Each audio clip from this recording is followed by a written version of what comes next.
see previous set of streams, you've seen me install Music Maker and you've seen me try and use it, but I can't stream at the same time as it's here because it takes over the sound system, which is understandable. I get it.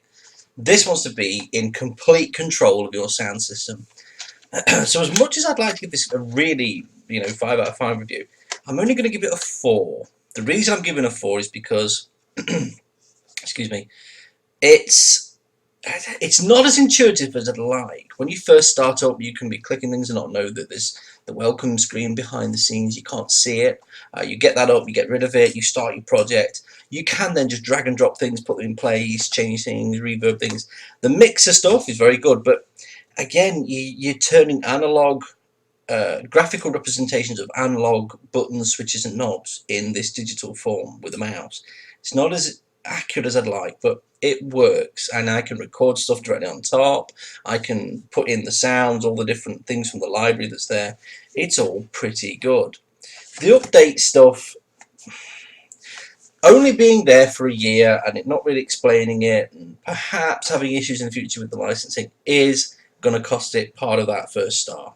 The other thing that costs it is it has to be run exclusively. It is the only thing that can use that sound system on your machine at that time. Now, I have 2 sound systems. I have the NVIDIA graphics sound system and I have a dedicated Dolby 6.1 surround sound system, though I use headphones. Neither of them could be used. I couldn't be using one for streaming video and one for playing with this. It just took over the whole Windows desktop sound system, and as such, nothing else could play sound, nothing else could attach to the sound card. That included OBS, what I'm streaming with now. It included my own program using SDL in C++. I could not open another program.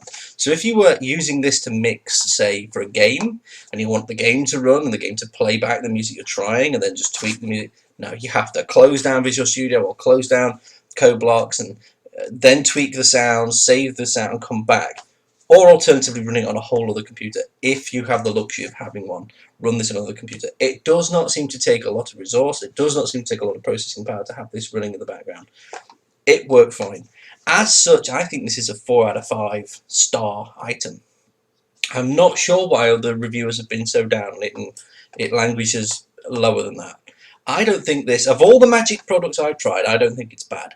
So it's losing half a star for this, year update stuff, and it's losing half a star for that kind of taking over my sound system thing. I understand the technical reason. It just annoys me because it doesn't have to.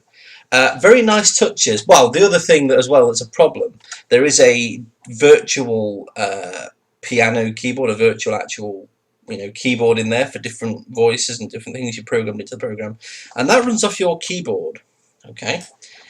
Now, if you haven't got an N rollover keyboard, which I'll explain in a moment, you will only get 2 keys at a time. You'll only be able to press 2 keys at a time.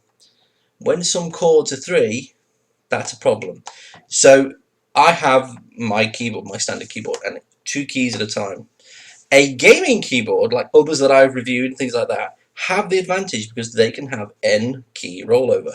And that means that they can have any number of keys pressed. You can hold 10 keys down and it will go, it will play all those keys for you from that keyboard at the same time. That was my fantastic impression of a keyboard, everyone. I hope you enjoyed it. So, yeah. I don't think this is quite as bad a product as other reviews would let you think. I'm not a music aficionado. Perhaps if I was, I'd have more of an issue with it. But I could cut, I could splice, I could record, I could place, I could drag and drop, I could volumize things, I could quieten things, I could soften things, I could apply reverb and other sorts of effects to those clips as I had them. And the clips that I had in the library, you could record bits back over them. So you could take a snippet out of them and put them back in. It's very useful, very good. The professional, I didn't find the drum stuff that useful.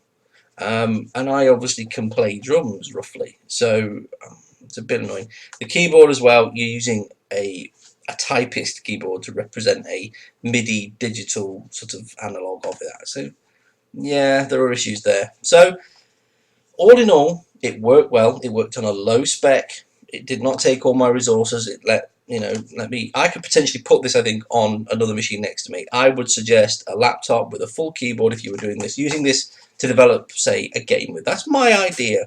Something cheap, simple, put some beats together, get them used somewhere.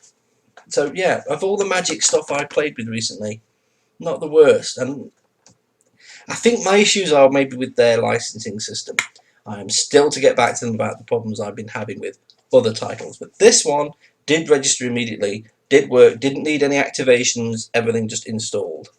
I suppose the only other thing to be wary of is there is junkware on the installation.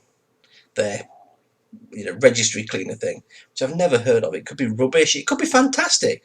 But in my opinion, I'm paying for Music Maker. I want Music Maker on my machine, not their strange idea of what I should have on for CC Cleaner. But CC Cleaner itself is a better product. I think the other thing to mention is that these things they put on these, bluffs, the press things.